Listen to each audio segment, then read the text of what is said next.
നമ്മുടെ ഇന്നത്തെ കഥ ആരംഭിക്കുന്നത് 1955 ഏപ്രിൽ 17 പശ്ചിമ ജാവയിലെ ലംബോങ്ങിലാണ്. ഒരു സംഘം പോലീസ് ഉദ്യോഗസ്ഥര് ഒരാളെ എവിടെയോ കൊണ്ടുപോകുന്നതാണ് നമ്മൾ കാണുന്നത്.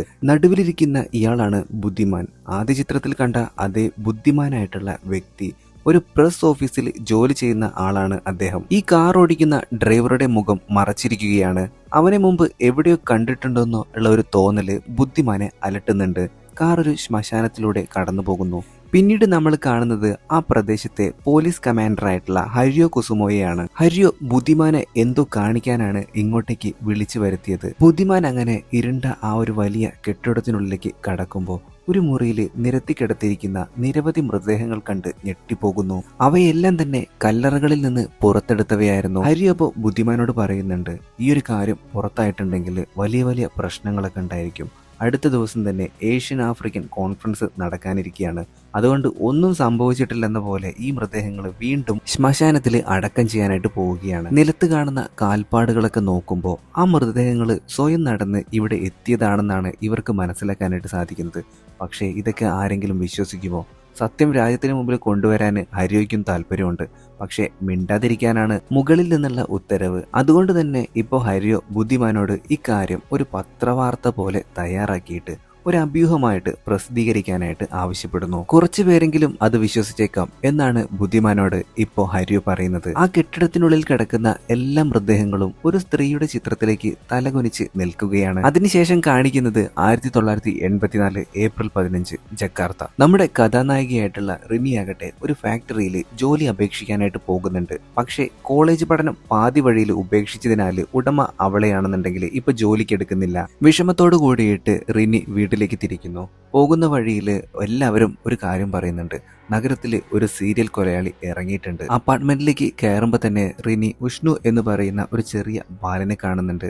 അവൻ റിനിയുടെ അയൽവാസിയാണ്. ആംഗ്യ ഭാഷയിലൂടെയാണ് അവൻ എല്ലാവരോടും കമ്മ്യൂണിക്കേറ്റ് ചെയ്യുന്നത്. ഇതേ സമയം പുറത്ത് ബോണ്ടി 2 ആൺകുട്ടികളോടൊപ്പം കളിച്ചുകൊണ്ടിരിക്കുകയാണ്. അവരിൽ ഒരാളാണ് ആരി. കളിക്കുന്നതിനിടെ പേരൊന്നും എഴുതാത്ത ഒരു ശവക്കല്ല് ബോണ്ടി കണ്ടെത്തുന്നു. ആ സമയത്ത് തന്നെ ആരി എന്ന് പറയുന്ന പയ്യന്റെ അച്ഛൻ അവിടേക്ക് എത്തുന്നു. അയാൾ ആരിയെ പതിവായിട്ട് ഉപദ്രവിക്കുന്ന ആളാണെന്ന് അപ്പൊ എല്ലാവർക്കും മനസ്സിലായി. കാരണം ഇവരുടെ മുമ്പിൽ വെച്ച് തന്നെ ആ പയ്യനെ അയാൾ തല്ലുന്നുണ്ട്. പിന്നീട് നമ്മൾ താരി എന്ന് പറയുന്ന ഒരു പെൺകുട്ടിയാണ് കാണുന്നത്. ഡിനോ എന്ന് പറയുന്ന ഒരു പയ്യൻ ഉൾപ്പെടെയുള്ള മിക്ക ആൺകുട്ടികളും അവളെ കളിയാക്കുകയാണ്. ടോണി ഇതെല്ലാം തന്നെ ദൂരെ നിന്ന് കാണുന്നുണ്ടായിരുന്നു. താരിയുടെ പിന്നാലെ ഇപ്പൊ അവൻ പോകുന്നുണ്ട്. ഇത് താരിക്ക് മനസ്സിലാവുകയും അവള് എന്താണ് എന്റെ പിറകെ നടക്കുന്നതെന്ന് ചോദിക്കുകയും ടോണി പറയുന്നുണ്ട്, ഞാൻ നിന്നെ സഹായിക്കാനാണ് വന്നത്. ഓഹോ അത് ശരി, എന്റെ റേഡിയോ കേടുവന്നിരിക്കുകയാണ്, നീ അത് ശരിയാക്കി കൊണ്ടുവാ എന്ന് പറഞ്ഞിട്ട് അവൾ ആ റേഡിയോ ടോണിക്ക് നൽകുന്നു. ടോണിക്ക് ഒരുപാട് സന്തോഷമായി. കാരണം അവന് താരിയോട് നല്ല രീതിയിലുള്ള ഇഷ്ടമുണ്ട്. അന്ന് രാത്രിയായപ്പോ നമ്മുടെ റിനിയുടെ അച്ഛൻ ജോലി കഴിഞ്ഞ് വീട്ടിലേക്ക് വരുന്നുണ്ട്. ഒരു സ്യൂട്ട് കേസ് അദ്ദേഹം ഒരു ഡ്രോയറിൽ പൂട്ടിവെക്കുകയും ചെയ്യുന്നു. നാളെ സ്കോളർഷിപ്പിന്റെ ആവശ്യത്തിനായിട്ട് സർവകലാശാലയിലേക്ക് പോവുകയാണെന്ന് റിനി തന്റെ കുടുംബത്തോടൊക്കെ പറയുന്നുണ്ട്. അതേസമയം തന്നെ ടി-വിയിൽ ഒരു ന്യൂസ് കാണിക്കുന്നുണ്ട്, അടുത്ത ദിവസം ശക്തമായിട്ടുള്ള കൊടുങ്കാറ്റുണ്ടാകുമെന്ന്. ഭക്ഷണമൊക്കെ കഴിച്ചതിന് ശേഷം റിനി ഇപ്പോൾ വേസ്റ്റ് കളയാനായിട്ട് പോകുന്നുണ്ട്. പക്ഷെ ആ ഒരു വേസ്റ്റ് ബോക്സിന്റെ ഡോറ് തുറക്കാനായിട്ട് കഴിയുന്നില്ല. അതുകൊണ്ട് തന്നെ അവളിപ്പോ 7ാം നിലയിലേക്ക് പോകുന്നു. അവിടെ ഉണ്ടായിരുന്ന താമസക്കാരെല്ലാവരും തന്നെ വളരെ വിചിത്രമായിട്ടാണ് പെരുമാറുന്നത്. പെട്ടെന്ന് എല്ലാവരും ഒരേ സമയം തിരിഞ്ഞ് നമ്മുടെ റിനിയെ തന്നെ തുറിച്ചു നോക്കുകയാണ്. പിന്നീട് ഒന്നും സംഭവിച്ചിട്ടില്ലെന്ന പോലെ ആ ആളുകളെല്ലാം അവരവരുടെ തന്നെ അപ്പാർട്ട്മെന്റിലേക്ക് കയറി പോവുകയാണ്. പിന്നീട് കാണിക്കുന്നത് വിഷ്ണു എന്ന് പറയുന്ന ആ ഒരു പയ്യനെയാണ്. വേസ്റ്റ് കളയാനായിട്ടാണ് അവനിപ്പോ വന്നിരിക്കുന്നത്. ആ ഒരു വേസ്റ്റ് ബോക്സിനുള്ളിൽ നിന്ന് പെട്ടെന്ന് ഒരു ശബ്ദം കേൾക്കുന്നു, വാതിൽ തുറക്കൂ, ഇവിടെ ഭയങ്കര ചൂടാണ്. വിഷ്ണു അങ്ങനെ അതിനുള്ളിലേക്ക് എത്തി നോക്കി. പെട്ടെന്ന് അവൻ ആ ഒരു വേസ്റ്റ് ബോക്സിന്റെ ഉള്ളിൽ കുടുങ്ങിപ്പോവാണ്. എന്നാൽ എങ്ങനെയോ അവൻ അവിടെ നിന്ന് രക്ഷപ്പെടുന്നു. പെട്ടെന്ന് പിന്നിൽ ഒരു ദുഷ്ടാത്മാവ് അവനെ ആക്രമിക്കാനായിട്ട് ശ്രമിക്കുന്നു. ഭയന്നു പോയിട്ടുള്ള വിഷ്ണു ആകട്ടെ ജീവനും കൊണ്ടോടി. അന്ന് രാത്രിയായപ്പോ എല്ലാവരും കിടന്നുറങ്ങുമ്പോൾ റിനിയുടെ വീട്ടിലെ ടി-വിയിൽ അതിന്റെ സ്ക്രീനിലായിട്ട് ഒരു സ്ത്രീയുടെ പ്രതിബിംബം ഇപ്പൊ നമുക്ക് കാണാനായിട്ട് കഴിയും. അടുത്ത ദിവസം ഏപ്രിൽ 16 നമ്മൾ വീണ്ടും ബുദ്ധിമാനെയാണ് കാണുന്നത്. സ്വന്തം കുടുംബത്തെ സുരക്ഷിതമാക്കാനായി അദ്ദേഹം വർഷങ്ങൾക്ക് മുമ്പ് തന്നെ അവരെ വിട്ടുപോയിരുന്നു. ഒരു പിശാച് എങ്ങനെയാണ് സൃഷ്ടിക്കപ്പെടുന്നത് എന്നും മനുഷ്യർ മനുഷ്യത്വത്തെ സ്വീകരിക്കുന്നത് പോലെ തിന്മയെ സ്വീകരിക്കുന്നുണ്ടോ എന്നും വർഷങ്ങളായി അദ്ദേഹം അന്വേഷിച്ചുകൊണ്ടിരിക്കുകയാണ്. ഹരിയോ അയച്ച ഒരു പെട്ടി ബുദ്ധിമാന്റെ ഓഫീസിലെത്തി. അതിനുള്ളിലെ കത്തില് 13 വർഷങ്ങൾക്ക് മുമ്പ് ഹരിയോ ആത്മഹത്യ ചെയ്തെന്നും ഈ തെളിവുകളെല്ലാം ബുദ്ധിമാന് വേണ്ടി ഉപേക്ഷിച്ചിട്ടുണ്ടെന്നും എഴുതിയിട്ടുണ്ടായിരുന്നു. ആ പെട്ടിക്കുള്ളില് ചില വിചിത്രമായിട്ടുള്ള ചിഹ്നങ്ങൾ, അതുപോലെ പുരാതനമായ ഒരു ആയുധം, കൂടാതെ കുറച്ച് ഫോട്ടോകളും ഉണ്ടായിരുന്നു. ആ ഫോട്ടോകളിലൊന്നില് 1955 ഹരിയോ ബുദ്ധിമാനെ വിളിച്ചു വരുത്തിയ ആ പഴയ കെട്ടിടവും കാണാം. പക്ഷേ ആ പഴയ കെട്ടിടത്തിന്റെ സ്ഥാനത്ത് ഇപ്പോൾ ഒരു പുതിയ കെട്ടിടമാണ് നിലകൊള്ളുന്നത്. റിനിയും കുടുംബവും താമസിക്കുന്ന അതേ കെട്ടിടം. അടുത്ത ദിവസം അപ്പാർട്ട്മെന്റിൽ നിരവധി ആളുകൾ ലിഫ്റ്റിന് മുന്നിൽ കാത്തു നിൽക്കുകയായിരുന്നു. പെട്ടെന്ന് ഒരു സ്ത്രീയുടെ പേഴ്സിൽ നിന്ന് കുറച്ച് നാണയങ്ങളൊക്കെ താഴെ വീണ് താഴത്തെ നിലയിലേക്ക് ഉരുണ്ടു പോകുന്നു. ചില ചെറിയ പെൺകുട്ടികളാകട്ടെ അവ എടുക്കാനായിട്ട് താഴേക്ക് ഇറങ്ങുകയും ചെയ്തു. ആര്യയുടെ അച്ഛൻ ഇപ്പോഴും ലിഫ്റ്റിനായിട്ട് കാത്തു നിൽക്കുകയാണ്. ഈ സമയം താരിയാകട്ടെ ടോണിയെ കാണുകയും ലിഫ്റ്റിൽ നിന്ന് പുറത്തേക്ക് ഇറങ്ങുകയും ചെയ്യുന്നു. ഈ സമയം ഡിനോയും ലിഫ്റ്റിൽ കയറി താഴേക്ക് പോകുന്നുണ്ട്. വിഷ്ണുവും അവന്റെ ഉമ്മയും ഈ ഒരു ലിഫ്റ്റിലുണ്ടായിരുന്നു. പെട്ടെന്ന് ഈ ഒരു ലിഫ്റ്റിന് തകരാറ് സംഭവിക്കുകയാണ്. അതേസമയം ഇതൊന്നും അറിയാണ്ട് ചെറിയ പെൺകുട്ടികളാണെന്നുണ്ടെങ്കിൽ ആ താഴെ വീണിട്ടുള്ള നാണയങ്ങളൊക്കെ, അതായത് ഏറ്റവും താഴത്തെ നിലയിൽ നിന്ന് അതൊക്കെ പെറുക്കിക്കൊണ്ടിരിക്കുകയാണ്. എങ്ങനെയോ നമ്മുടെ വിഷ്ണുവിന് ലിഫ്റ്റിൽ നിന്ന് പുറത്തേക്ക് കടക്കാനായിട്ട് സാധിച്ചു. അവൻ അവന്റെ അമ്മയെയും പുറത്തേക്ക് വലിച്ചെടുക്കാനായിട്ട് ശ്രമിക്കുന്നുണ്ട്. പക്ഷെ പെട്ടെന്ന് ലിഫ്റ്റ് അതിവേഗത്തിൽ താഴേക്ക് പതിക്കുന്നു. 3 ചെറിയ പെൺകുട്ടികളാണെന്നുണ്ടെങ്കിൽ അപ്പം തന്നെ മരിക്കുന്നു. വീന എന്ന് പറയുന്ന ഒരു ചെറിയ പെൺകുട്ടി മാത്രമാണ് രക്ഷപ്പെടുന്നത്. അവള് ആര്യയുടെ സഹോദരിയാണ്. അന്ന് രാത്രി മരിച്ചവരുടെ സംസ്കാരത്തിനുള്ള ഒരുക്കങ്ങളൊക്കെ നടക്കുകയാണ്. റിനിയുടെ അച്ഛൻ എങ്ങനെയോ അതിൽ നിന്ന് രക്ഷപ്പെട്ടിട്ടുണ്ടായിരുന്നു. അതെങ്ങനെയാണെന്ന് പോലീസൊക്കെ ഇപ്പൊ ചോദ്യം ചെയ്യുന്നുണ്ട്. പക്ഷെ താൻ എങ്ങനെ ജീവനോടെ രക്ഷപ്പെട്ടുവെന്ന് അദ്ദേഹത്തിനും അറിയില്ല. വിഷ്ണുവിനെ കുറിച്ചോർത്ത് റിനിയാകട്ടെ ഇപ്പോ അവന്റെ വീട്ടിലേക്ക് പോവുകയാണ്. ഈ സമയം ബുദ്ധിമാനാകട്ടെ ഈ ഒരു അപ്പാർട്ട്മെന്റിലേക്ക് വരാനായിട്ട് നിൽക്കുമ്പോൾ നമ്മൾ സാത്താൻ സ്ലേവ്സ് 1 കണ്ട, അതായത് അവസാന രംഗത്തിൽ കണ്ട അതേ മനുഷ്യനെയാണ് ഇപ്പൊ ബുദ്ധിമാൻ വീണ്ടും കാണുന്നത്. ആ മനുഷ്യനപ്പോൾ പറയുന്നുണ്ട്, നിങ്ങൾ പറയുന്നത് ലിഫ്റ്റ് അപകടത്തെ കുറിച്ചാണെങ്കിൽ അത് വളരെ മുമ്പേ നടന്ന കാര്യമാണ്. എന്നാൽ അതിനേക്കാൾ ഭയാനകമായിട്ടുള്ള എന്തോ ഒരു കാര്യം സംഭവിക്കാൻ പോവുകയാണെന്ന് ബുദ്ധിമാനി പറയാം. പിന്നീട് കാണിക്കുന്നത് ഈ ഒരു ഫ്ലാറ്റിൽ തന്നെയുള്ള മഹ്മൂദ് എന്ന് പറയുന്ന ഉസ്താദിനെയാണ്. ഈ സമയം ടോണി ആകട്ടെ താരിയുടെ റേഡിയോ ശരിയാക്കിയിട്ട് അവളുടെ കയ്യിൽ കൊടുക്കുന്നു. താരി അത് കേൾക്കാനായിട്ട് തുടങ്ങുന്നു. പെട്ടെന്ന് റേഡിയോയിൽ നിന്ന് സ്വന്തം ശബ്ദം തന്നെയാണ് താരി കേൾക്കുന്നത്. അതും അവൾ അവളുടെ അമ്മയോട് തന്നെ സംസാരിക്കുന്ന ശബ്ദം. അതിൽ ഈ ഒരു അമ്മ പറയുന്നുണ്ട് സ്വന്തം കല്ലറയെക്കുറിച്ച്, താൻ എത്രത്തോളം വേദന അനുഭവിക്കുന്നുവെന്നും എങ്ങനെ പീഡിപ്പിക്കപ്പെടുകയാണെന്നും ഒക്കെ അവർ പറഞ്ഞുകൊണ്ടിരിക്കുകയാണ്. പേടിച്ചു പോയ താരിയാണെന്നുണ്ടെങ്കിൽ മുകളിലേക്ക് നോക്കുമ്പോൾ അവളുടെ തന്നെ വികൃതമാക്കപ്പെട്ട ഒരു മൃതദേഹം മുകളിൽ കിടക്കുന്നത് കാണുകയാണ്. പരിഭ്രാന്തിയായിട്ടുള്ള അവള് റേഡിയോ എടുത്തു മാറ്റാൻ ടോണിയോട് പറയുന്നു. ടോണി അപ്പം തന്നെ അവിടെ ഉണ്ടായിരുന്ന വേസ്റ്റ് ബാസ്ക്കറ്റിലേക്ക് അത് എറിഞ്ഞു കളയുന്നു. ഇതേ സമയം റിനി ആകട്ടെ വിഷ്ണുവിന്റെ വീട്ടിലേക്ക് എത്തിയിട്ട് അവന്റെ ഫാമിലിയെ കുറിച്ചൊക്കെ കൂടുതൽ അറിയാനായിട്ട് ശ്രമിക്കുകയാണ്. അവരുടെ വീട്ടില് പെട്ടെന്ന് തീപിടുത്തമുണ്ടായെന്നും അതിൽ തന്റെ അച്ഛൻ മരിച്ചെന്നും വിഷ്ണു പറയുന്നു. അച്ഛൻ അമ്മയെ ഒരുപാട് ഉപദ്രവിക്കുമായിരുന്നു. ഇവര് രണ്ടുപേരും സംസാരിക്കുന്നത് അച്ഛന് മനസ്സിലാകാതിരിക്കാൻ വേണ്ടിയിട്ട് ഇവര് സ്വന്തമായിട്ട് ഒരു ആംഗ്യ ഭാഷ സൃഷ്ടിച്ചതാണ്. ഒരു ബുക്ക് ഷോപ്പില് തുറന്നു കിടന്ന ഒരു സൂട്ട് കേസിനുള്ളിൽ നിന്ന് കിട്ടിയ വിചിത്രമായിട്ടുള്ള ഈ ഒരു പുസ്തകത്തിൽ നിന്നാണ് വിഷ്ണു ഇതൊക്കെ പഠിച്ചതെന്ന് ഇപ്പൊ നമ്മുടെ റിനിയോട് പറയുന്നു. ഇതേ സമയം റിനിയുടെ അച്ഛനാകട്ടെ തന്റെ മുറിയിൽ വളരെ അസ്വസ്ഥനായി TV കണ്ടുകൊണ്ടിരിക്കുന്ന ആ ഒരു സമയത്ത് തന്നെ ഈ മുഴുവൻ കെട്ടിടത്തിലെയും കറണ്ട് പോകുന്നു. പെട്ടെന്ന് ആര്യയുടെ മുറിയിൽ നിന്ന് വിചിത്രമായിട്ടുള്ള ഒരു ശബ്ദം കേൾക്കുന്നുണ്ട്. ജനിക്കാൻ പോകുന്നവളോടുള്ള ആദര സൂചകമായി എല്ലാവരും തലകുനിക്കൂ. ആ ശബ്ദം വാതിലിന്റെ അടുത്ത് നിന്നാണെന്ന് വിന പറയുന്നു. പക്ഷെ വാതിൽ തുറന്നു നോക്കുമ്പോൾ അവിടെ ആരുമില്ല. അതേസമയം റിനി മെഴുകുതിരി എടുക്കാനായിട്ട് സ്വന്തം വീട്ടിലേക്ക് തിരികെ വരുന്നു. അവിടെ എപ്പോഴും പൂട്ടി വെച്ചിരിക്കുന്ന അച്ഛന്റെ സൂട്ട് കേസ് അവൾ പുറത്തെടുക്കുന്നു. പെട്ടെന്ന് അവളുടെ അച്ഛൻ കണ്ണുകൾ തുറക്കുന്നു. അതോടുകൂടിയിട്ട് താൻ മെഴുകുതിരി എടുക്കാൻ മാത്രമാണ് വന്നതെന്നും പറഞ്ഞ് റിനി വേഗം അവിടെ നിന്നും പോകുന്നു. ആ സ്യൂട്ട് കേസ് ആരെയും തൊടാൻ അവളുടെ അച്ഛൻ ഒരിക്കലും അനുവദിക്കാറില്ല. ഇതേ സമയം ഈ ഒരു അപ്പാർട്ട്മെന്റിന് താഴെ വെച്ചിട്ട് ടോണി ഉസ്താദിനെ കാണുന്നു. മറ്റു മരിച്ചവരുടെ ഫ്ളാറ്റുകളൊക്കെ പരിശോധിക്കാനായിട്ട് ടോണിയോട് ഒറ്റയ്ക്ക് പോകാനായിട്ട് ഈ ഒരു ഉസ്താദ് പറയുകയാണ്. കുട്ടികളെ നോക്കാനായിട്ട് താൻ പോകാമെന്നും അദ്ദേഹം പറയുന്നുണ്ട്. അതായത് ഒരുപാട് പേര് ഈ ഒരു ഫ്ളാറ്റിലൊക്കെ മരിച്ചു കിടക്കുന്നുണ്ട്. അവരുടെ എല്ലാ ബന്ധുക്കാരും ചിലപ്പോൾ മരിച്ചിട്ടുണ്ടായിരിക്കും. അപ്പോൾ ഈ ജനലും കാര്യങ്ങളൊക്കെ തുറന്നെടുക്കണമെങ്കിൽ പൂച്ചയൊക്കെ അകത്തോട്ട് കയറാൻ അല്ലെങ്കിൽ എന്തെങ്കിലും തരത്തിലുള്ള ജീവികളൊക്കെ അകത്തോട്ട് കയറും. അപ്പോൾ ഈ ജനലൊക്കെ തുറന്നു കിടക്കണമെന്നുണ്ടെങ്കിൽ അതൊക്കെ അടയ്ക്കാനായിട്ടാണ് ഉസ്താദ് ഉദ്ദേശിച്ചത്. ശക്തമായിട്ടുള്ള മഴയും കൊടുങ്കാറ്റും കാരണം താഴത്തെ നില മുഴുവൻ ഇപ്പൊ വെള്ളത്തിൽ മുങ്ങിയിരിക്കുകയാണ്. അതുകൊണ്ട് തന്നെ എല്ലാവരും ഈ ഒരു കെട്ടിടത്തിനുള്ളിൽ കുടുങ്ങിപ്പോയി. ഇതേ സമയം ബോണ്ടിയും കൂട്ടുകാരും ചീഫിന്റെ അപ്പാർട്ട്മെന്റിലേക്ക് കയറുകയാണ്. അകത്ത് ചുമരില് ഒരുപാട് ചിത്രങ്ങളൊക്കെ തൂക്കിയിട്ടിരിക്കുന്നത് അവർ കാണുന്നു. അതെല്ലാം തന്നെ ഈ ഒരു കെട്ടിടത്തിന്റെ ഫോട്ടോയായിരുന്നു. ഒരു ചിത്രത്തില് 15 നില കാണാം. പക്ഷേ ഈ കെട്ടിടത്തിന് യഥാർത്ഥത്തില് 14 നിലകൾ മാത്രമാണുള്ളത്. എല്ലാ ചിത്രങ്ങളിലും ഒരേ തീയതിയാണ് രേഖപ്പെടുത്തിയിരിക്കുന്നത്, ഏപ്രിൽ 17. വർഷങ്ങൾ മാത്രം വ്യത്യസ്തമാണ്. അതായത് ഓരോ 29 വർഷം കൂടുമ്പോഴും ഇതേ ദിവസം ഇവിടെ എന്തോ സംഭവിക്കുന്നു. നാളെ ഏപ്രിൽ 17 ഈ വലിയ കെട്ടിടം ഒരു പഴയ ശ്മശാനത്തിന് മുകളിലാണ് നിർമ്മിച്ചിരിക്കുന്നതെന്നും അവർ കണ്ടെത്തുന്നു. ഇതേ സമയം നമ്മുടെ ടോണിയാകട്ടെ മരിച്ചവരിൽ ഒരാളുടെ ഫ്ളാറ്റ് പരിശോധിക്കാനായിട്ട് പോവുകയാണ്. അവിടെ എല്ലാ മൃതദേഹങ്ങളും തന്നെ തുറച്ചു നോക്കുന്നതായിട്ട് അവൻ കാണുന്നു.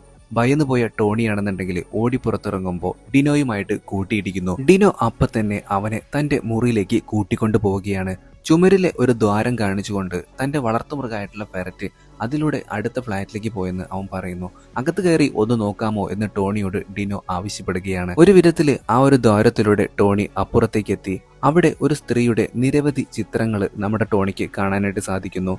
കഥയുടെ തുടക്കത്തിൽ നമ്മൾ കണ്ട അതേ സ്ത്രീ. ടോണി ആ ഒരു ആൽബം തിരികെ കൊണ്ടുവരുന്നു. അതേസമയം തന്നെ താരി തന്റെ മുറിയിൽ ഒരു ദുഷ്ടാത്മാവ് ഇരിക്കുന്നത് കാണുന്നു. എന്നാൽ അടുത്ത നിമിഷം തന്നെ അത് അപ്രത്യക്ഷമായി പോവുകയും ചെയ്യുന്നു. ഉസ്താദ് അപ്പൊ തന്നെ അങ്ങോട്ടേക്ക് എത്തി തന്നെ എന്തോ ഒരു ശക്തി വേട്ടയാടുന്നുണ്ടെന്ന് ഉസ്താദിനോട് അവൾ പറയുന്നു. ഉസ്താദ് അപ്പൊ തന്നെ അള്ളാഹുവിനോട് പ്രാർത്ഥിക്കാനായിട്ട് താരിയോട് പറയുകയാണ്. പക്ഷേ ഇതിനു മുമ്പ് പ്രാർത്ഥിച്ചിരുന്നവരെല്ലാം തന്നെ കൊല്ലപ്പെട്ടിരുന്നു എന്ന് താരി പറയുന്നു. അവർ ശരിയായ രീതിയിലല്ല പ്രാർത്ഥിച്ചതെന്ന് ഉസ്താദ് മറുപടി നൽകുന്നു. താരി അങ്ങനെ നിസ്കരിക്കാനായിട്ട് തുടങ്ങി. അവളുടെ തൊട്ടു പിന്നിലായിട്ട് ഒരുപാട് മൃതദേഹങ്ങൾ ഇങ്ങനെ എഴുന്നേറ്റ് നിൽക്കുന്നുണ്ട്. പെട്ടെന്ന് അവള് തിരിഞ്ഞു നോക്കിയപ്പോൾ ഈ ഒരു കാഴ്ച കണ്ട് പേടിച്ചു വിറച്ച് അവളങ്ങനെ പുറത്തേക്ക് ഓടുന്നു. അവളുടെ ഭാഗ്യത്തിന് അങ്ങോട്ടേക്ക് അപ്പോഴേക്കും ടോണി എത്തി. മറുവശത്ത് വീണ എന്ന് പറയുന്ന പെൺകുട്ടിയാകട്ടെ വിചിത്രമായിട്ടുള്ള ശബ്ദം കേൾക്കുന്നു. അവള് ചുറ്റും നോക്കിയപ്പോൾ നേരത്തെ മരിച്ചു പോയിട്ടുണ്ടായിരുന്ന ആ ഒരു ചെറിയ പെൺകുട്ടികളാണെന്നുണ്ടെങ്കിൽ അങ്ങോട്ടേക്ക് വന്ന് അവളെ ഭയപ്പെടുത്തുകയാണ്. പിന്നീട് നോക്കുമ്പോൾ അവരെ കാണാനില്ല. അല്പസമയത്തിന് ശേഷം ആ ഒരു വീണയെ പേരെടുത്ത് വിളിക്കുന്നുണ്ട്. അത് തന്റെ അമ്മയാണെന്ന് കരുതി അവള് ആ സ്ത്രീയുടെ പിന്നാലെ പോകുന്നു. എന്നാൽ അത് അവളെ വഞ്ചിക്കാൻ വന്ന ഒരു ആത്മാവായിരുന്നു. ഈ ഒരു ആത്മാവ് വീണയെ ഒരു ലിഫ്റ്റിനുള്ളിൽ കൊടുക്കുകയാണ്. അവിടെ വീണ്ടും മരിച്ച പെൺകുട്ടികളുടെ പ്രേതങ്ങളെ വീണ്ടും വീണ കാണുകയാണ്. മാത്രമല്ല അവിടെ വെച്ച് തന്നെ അവള് മരണപ്പെടുകയും ചെയ്യുന്നു. ഇതേ സമയം തന്നെ തന്റെ അച്ഛൻ യഥാർത്ഥത്തിൽ എന്താണ് ചെയ്യുന്നതെന്ന് മനസ്സിലാക്കാൻ വേണ്ടിയിട്ട് റിനി രഹസ്യമായിട്ട് അച്ഛന്റെ സ്യൂട്ട് കേസ് മോഷ്ടിക്കുന്നു. കുറച്ചു നേരം കഴിഞ്ഞപ്പോൾ തന്നെ എല്ലാവരും വീണ്ടും ഒരുമിച്ച് ഡിനോയുടെ വീട്ടിലേക്കാണ് പോകുന്നത്. അവിടെ വെച്ച് ടോണി ആകട്ടെ ഇപ്പൊ റിനിക്ക് ആ ഒരു ഫോട്ടോ ആൽബം കാണിച്ചു കൊടുക്കുന്നു. അതിലുള്ള ആളുകള് റിനിയുടെ അമ്മയുടെ ഫോട്ടോ ആൽബത്തിലും ഉണ്ടെന്ന് അവൻ ചൂണ്ടിക്കാണിക്കുന്നു. അതായത് അവർ ഒരു കാലത്ത് ഇതേ കെട്ടിടത്തിൽ താമസിച്ചിരുന്നവരാണ്. ഇപ്പോൾ ഈ കെട്ടിടത്തിനുള്ളിൽ എന്തോ ഒരു ദുഷ്ടശക്തി എല്ലാവരെയും കൊന്നുകൊണ്ടിരിക്കുകയാണെന്ന് അവർക്ക് മനസ്സിലായി. അതിനുശേഷം ഒരു സ്ത്രീയുടെ ചിത്രം ഇപ്പൊ ഡിനോ അവരെ കാണിക്കുന്നുണ്ട്. അതിന്റെ താഴെ ഒരു പേരും എഴുതിയിട്ടുണ്ടായിരുന്നു. റാമിനും എന്നാണ് ആ സ്ത്രീയുടെ പേര്. അവൾ തന്റെ അമ്മയായിരിക്കുമോ എന്ന് ടോണി ഇപ്പോ സംശയിക്കുന്നുണ്ട്. പക്ഷേ തന്റെ അമ്മ ഒരിക്കലും ഇത്തരത്തിലുള്ള വസ്ത്രങ്ങൾ ധരിച്ചിരുന്നില്ലെന്ന് അവൻ പറയുന്നു. അപ്പോഴേക്കും റിനി തന്റെ അച്ഛന്റെ സൂട്ട് കേസ് തുറന്നു. വല്ലാത്തൊരു ദുർഗന്ധമാണ് ആ ഒരു സൂട്ട് കേസിൽ നിന്നും പുറത്തേക്ക് വരുന്നത്. അതിനുള്ളിൽ നിറയെ മുറിച്ചു മാറ്റിയിട്ടുള്ള മനുഷ്യ വിരലുകളായിരുന്നു. ഈ കാഴ്ച കണ്ട് എല്ലാവരും ഭയന്ന് ഓടിപ്പോകുന്നു. പക്ഷേ പെട്ടെന്ന് അവര് ബോണ്ടിയെ ഓർക്കുന്നു. ബോണ്ടിയെ കണ്ടെത്താനായിട്ട് റിനിയും ടോണിയും വിഷ്ണുവും ഒരുമിച്ച് തിരയാൻ പോകുന്നു. അതേസമയം തന്നെ ബോണ്ടി തുറന്നു കിടന്ന ഒരു അപ്പാർട്ട്മെന്റിനുള്ളിലേക്കാണ് കടക്കുന്നത്. അവിടെ ഒരു മനുഷ്യൻ സോഫയിലിരിക്കുന്നതായിട്ട് അവൻ കാണുന്നു. അതിലിരിക്കുന്നത് തന്റെ സഹോദരൻ ഇയാനാണെന്ന് മനസ്സിലാക്കി അവൻ ഞെട്ടിപ്പോവുകയാണ്. ഇപ്പോൾ അവൻ ഒരു പൈശാചിക രൂപമായി മാറിയിരിക്കുകയാണ്. ഭയന്നുപോയ ബോണ്ടിയാകട്ടെ അവിടെ നിന്നും ഓടിപ്പോകുന്നു. അതേസമയം റിനിയും ടോണിയും ആര്യയുടെ മുറിയിലേക്ക് കയറുമ്പോൾ അവിടെ ആര്യയുടെ അമ്മ മരിച്ച നിലയിൽ കിടക്കുന്നതാണ് അവർ കാണുന്നത്. ഭയന്ന് അവരും പുറത്തേക്ക് ഓടുന്നു. അവസാനം അവർ വീണ്ടും ബോണ്ടിയുമായി ഒന്നിക്കുന്നു. ഇപ്പതേ അർദ്ധരാത്രിയായിട്ടുണ്ട്. അതായത് ഏപ്രിൽ 17 ആയി. അപ്പൊ തന്നെ കെട്ടിടത്തിനുള്ളിലുണ്ടായിരുന്ന എല്ലാ മൃതദേഹങ്ങൾക്കും ജീവൻ വെച്ചു. റിനിയാകട്ടെ ഇപ്പോ ഇയാനോട് തങ്ങളോടൊപ്പം വരാൻ പറയുന്നു. ഇതേ സമയം വിഷ്ണു ആംഗ്യ ഭാഷയിലൂടെ ഇയാനുമായിട്ട് സംസാരിക്കുന്നുണ്ട്. താൻ അവരുടെ സുഹൃത്താണെന്ന് ഇയാൻ മറുപടി നൽകുന്നു. റിനി തന്റെ നഷ്ടപ്പെട്ട സഹോദരനെ കൂടെ കൂട്ടി. അതേസമയം തന്നെ താഴെ റാമിനത്തെ കാണുന്നു. അവളുടെ അടുത്തേക്ക് അവൻ നടക്കുമ്പോൾ അവളുടെ വസ്ത്രം പെട്ടെന്ന് ശരീരത്തിൽ നിന്ന് വേർപെട്ട് വായുവിൽ നിന്ന് താഴേക്ക് വീഴുന്നു. ഡിനോ ആ ഒരു വസ്ത്രം കെട്ടിടത്തിനുള്ളിലെ വെള്ളത്തിലേക്ക് എറിഞ്ഞു കളയുന്നു. പക്ഷേ ആ വസ്ത്രം വീണ്ടും പറന്നെത്തി ഡിനോയുടെ ശരീരത്തിൽ ചുറ്റിപ്പിടിക്കുന്നു. പെട്ടെന്ന് തന്നെ റാമിനം അവനെ ഉപദ്രവിക്കുകയും തീർത്തു കളയുകയും ചെയ്യുകയാണ്. അതേസമയം കെട്ടിടത്തിലെ എല്ലാ മൃതദേഹങ്ങളും വീണ്ടും ജീവനോടെ എഴുന്നേൽക്കുന്നത് താരി കാണുകയാണ്. അവൾ റാമിനത്തെയും കാണുന്നുണ്ട്. ജീവൻ രക്ഷിക്കാനായിട്ട് താരി ഓടിപ്പോവുകയാണ്. അപ്പോഴാണ് അവൾ ഉസ്താദിനെ കണ്ടുമുട്ടുന്നത്. ഇതൊന്നും യാഥാർത്ഥ്യമല്ല എന്ന് ഉസ്താദ് അവളോട് പറയുന്നു. ശേഷം അദ്ദേഹം മുകളിലേക്ക് പോയിട്ട് പരിശോധിക്കുന്നു. എന്നാൽ കുറച്ചു സമയം കഴിഞ്ഞപ്പോൾ ഉസ്താദും മരിച്ചു കിടക്കുന്നതാണ് ഇപ്പൊ താരിക്ക് കാണാനായിട്ട് സാധിക്കുന്നത്. മറ്റൊരു മാർഗവുമില്ലാതെ അവളാണെന്നുണ്ടെങ്കിൽ ഇപ്പോൾ ആ ഒരു വേസ്റ്റ് ബോക്സിനുള്ളിൽ കയറി ഒളിക്കുകയാണ്. പെട്ടെന്ന് റേഡിയോ വീണ്ടും പ്രവർത്തിക്കുന്നു. താരി, നീ ഇപ്പോ നേരെ നരകത്തിലേക്കാണ് പോകുന്നത് എന്ന് അതിൽ നിന്ന് ഭയപ്പെടുത്തുന്ന ഒരു ശബ്ദരൂപത്തിൽ അവൾ കേൾക്കാണ്. തല ഉയർത്തി നോക്കിയപ്പോൾ ഒരു മൃതദേഹം അവളെ ആക്രമിക്കുന്നതായിട്ടാണ് അവൾ കാണുന്നത്. അതിലും ഭീകരമായിട്ട് ആ മൃതദേഹത്തിന്റെ വായിൽ നിന്ന് ഒരു കുഞ്ഞിങ്ങനെ ഇഴഞ്ഞു വരുന്നു. ഇത് കണ്ട് പേടിച്ച നമ്മുടെ താരിയാകട്ടെ താഴേക്ക് വീഴുന്നു. അതോടുകൂടിയിട്ട് അവളുടെ കഥ കഴിഞ്ഞു. അതേസമയം തന്നെ റിനിയും മറ്റുള്ളവരും കെട്ടിടത്തിൽ നിന്ന് പുറത്തു കടക്കാനുള്ള വഴി തിരയുകയാണ്. അപ്പോഴാണ് റിനിയുടെ അച്ഛൻ പെട്ടെന്ന് ഇവരുടെ മുന്നിലേക്ക് വരുന്നത്. സ്വന്തം കുടുംബത്തെ രക്ഷിക്കാനാണ് ഇതെല്ലാം ചെയ്തതെന്ന് അദ്ദേഹം പറയുന്നു. ഇയാനെ കണ്ട ഉടൻ തന്നെ അദ്ദേഹം അവനെ ആക്രമിക്കാനായിട്ടാണ് ശ്രമിക്കുന്നത്.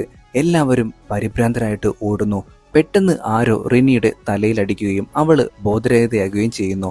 അടുത്ത രംഗത്തിലെ പൈശാചിക ആരാധകരുടെ ഒരു കൂട്ടത്തിന് മുന്നിൽ നിൽക്കുന്ന ഇയാനെയാണ് കാണുന്നത്. റിനിക്ക് ഒരു ദർശനം കാണിച്ചുകൊണ്ട് ഇയാൻ അപ്പൊ പറയുന്നുണ്ട്, ഇതെല്ലാം നീ മറന്നു കളഞ്ഞാൽ നീ യഥാർത്ഥത്തിൽ അർഹിക്കുന്ന ജീവിതം നിനക്ക് ലഭിക്കും.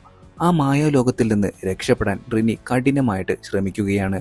അവസാനം അവള് ബോധം വീണ്ടെടുക്കുമ്പോൾ ടോണിയെയും സ്വന്തം അച്ഛനെയും പിശാചുക്കള് കെട്ടിയിട്ട നിലയിലായിരുന്നു. ഇയാൻ അപ്പൊ തന്നെ 2 കുതിരകളെ അങ്ങോട്ടേക്ക് വിളിച്ചു വരുത്തുന്നു. ആ കുതിരകള് റിനിയുടെ അച്ഛന്റെ ശരീരം ക്രൂരമായിട്ട് 2ആയി തിരിക്കുന്നു. അടുത്ത ഇര ടോണിയാകാനിരിക്കുകയാണ്. അതേസമയം തന്നെ കൃത്യസമയത്ത് ബുദ്ധിമാൻ അങ്ങോട്ടേക്ക് എത്തുന്നു. അദ്ദേഹം അപ്പൊ തന്നെ ഒരു കറുത്ത വിത്തെടുത്തിട്ട് സോംബികളെ പോലെയുള്ള ഈ ഒരു മനുഷ്യരിലേക്ക് എറിയുന്നു. മാത്രമല്ല തന്റെ ആയുധം ഉപയോഗിച്ച് റാമിനത്തെ പിന്നിലേക്ക് തള്ളുകയും ചെയ്യുന്നു. അപ്പൊ തന്നെ ഈ ഒരു ഇയാനാണെന്നുണ്ടെങ്കിൽ ഇവരെ ആക്രമിക്കാനായിട്ട് സോംബികളോട് ഉത്തരവിടുകയാണ്. എന്നാൽ വിഷ്ണു ആകട്ടെ അവനെ തള്ളി മാറ്റിക്കൊണ്ട് ആംഗ്യഭാഷയിലൂടെ അവരോട് നിർത്താൻ ആവശ്യപ്പെടുന്നു. അത്ഭുതം എന്ന് പറയട്ടെ, അവരത് അനുസരിക്കുകയും ചെയ്യുന്നു. റിനി അപ്പൊ തന്നെ ഒരു വസ്തു കൊണ്ട് ഇയാനെ ശക്തമായിട്ട് അടിക്കുന്നു. ആ ഒരു അവസരം ഉപയോഗിച്ച് എല്ലാവരും അവിടെ നിന്ന് രക്ഷപ്പെടുകയാണ്. അപ്പോഴാണ് ഇവർക്കൊരു കാര്യം മനസ്സിലാവുന്നത്. ഇവരിപ്പോൾ നിന്നിരുന്നത് 15ാം നിലയിലായിരുന്നു. ചിത്രത്തിൽ കണ്ടതുപോലെ മറച്ചു വെച്ച ആ ഒരു രഹസ്യവാതിലിന് പിന്നിലായിരുന്നു ആ ഒളിഞ്ഞിരിക്കുന്ന 15ാം നില. ശേഷം റിനിയെ ബുദ്ധിമാൻ ഒരു ബോട്ടിൽ കൊണ്ടുപോകുന്നു. അവിടെ വെച്ച് അദ്ദേഹം യഥാർത്ഥ സത്യം വെളിപ്പെടുത്തുകയാണ്. 1955 ഡ്യൂട്ടിയിലിരിക്കെ റാമിനത്തിന്റെ രഹസ്യ ആരാധന സംഘത്തെ കണ്ടെത്തിയ ഒരു പോലീസ് ഉദ്യോഗസ്ഥനായിരുന്നു റിനിയുടെ അച്ഛൻ. പിന്നീട് ഒരു കുഞ്ഞ് ലഭിക്കാനായിട്ട് റിനിയുടെ അമ്മയെ ആ സംഘത്തിൽ ചേരാൻ അദ്ദേഹം ആവശ്യപ്പെട്ടു. എന്നാൽ പിന്നീട് ആ കരാറിൽ നിന്ന് പിന്മാറാൻ അദ്ദേഹം തീരുമാനിക്കുകയും ചെയ്തു. അതിനായി 8000 ആളുകളെ കൊല്ലേണ്ടി വരുമെന്ന ഒരു വ്യവസ്ഥയുണ്ടായിരുന്നു. വാർത്തകളിൽ കണ്ടിരുന്ന ആ ഒരു ദുരൂഹ സീരിയൽ കില്ലർ നമ്മുടെ റിനിയുടെ അച്ഛൻ തന്നെയാണ്. അദ്ദേഹം ഭയാനകമായിട്ടുള്ള തെറ്റുകളൊക്കെ ചെയ്തിരുന്നു. എന്നിരുന്നാലും അദ്ദേഹം റിനിയെ ആത്മാർത്ഥമായി സ്നേഹിച്ചിരുന്നു. ആ രഹസ്യ ആരാധനാ സംഘം തുടക്കം മുതലേ റിനിയുടെ അച്ഛനെയാണ് ലക്ഷ്യമിട്ടിരുന്നത്. റിനിയുടെ അമ്മ അവരുടെ കളിയിലെ ഒരു ഉപകരണം മാത്രമായിരുന്നു. ബുദ്ധിമാൻ അവസാനമായിട്ട് റിനിയോട് ഒരു കാര്യം കൂടി പറയുന്നുണ്ട്. ഇത് നിന്റെ കുടുംബത്തിന്റെ കഥ മാത്രമല്ല, ഇതിലും ഭീകരമായിട്ടുള്ള ഒരു ഗൂഢാലോചന ഇതിന് പിന്നിലുണ്ട്. സമയമാകുമ്പോൾ എല്ലാം ഞാൻ നിന്നോട് വെളിപ്പെടുത്തും. അവസാന രംഗത്തില് സാത്താൻ സ്ലേവ് 1ന്റെ അവസാനത്തിൽ കണ്ട അതേ ദമ്പതികളെ വീണ്ടും കാണിക്കുന്നു. അവർ നന്മയുടെ പക്ഷത്താണോ അല്ലെങ്കിൽ തിന്മയുടെ പക്ഷത്താണോ? ഇന്നും ആർക്കും അറിയില്ല. എന്താണ് നിങ്ങളുടെ അഭിപ്രായം? കമന്റായി രേഖപ്പെടുത്താൻ മറക്കണ്ട. അപ്പോൾ ഇന്നത്തെ വീഡിയോ ഇത്രയ്ക്കുള്ള കൂട്ടുകാരെ. സാത്താൻ സ്ലേവ്സ് 2 ആണ് നമ്മൾ ഇന്ന് എക്സ്പ്ലെയിൻ ചെയ്തിട്ടുള്ളത്. 1ന്റെ ലിങ്ക് നമ്മൾ കമന്റ് ബോക്സിൽ പിൻ ചെയ്ത് വെച്ചിരിക്കും. അതുപോലെ തന്നെ വീഡിയോ ഇഷ്ടപ്പെടുന്നെങ്കിൽ ലൈക്ക് ചെയ്യാനും ഷെയർ ചെയ്യാനും സബ്സ്ക്രൈബ് ചെയ്യാനൊന്നും മറക്കരുത്. പ്രത്യേകിച്ച് ആദ്യമായിട്ടാണ് കൂട്ടുകാർ നമ്മുടെ ഒരു കൊച്ചു ചാനൽ കാണുന്നതെങ്കിൽ. അപ്പോൾ പുതിയൊരു വീഡിയോ ആയിട്ട് നമുക്ക് വീണ്ടും കാണാം. Tata, bye bye.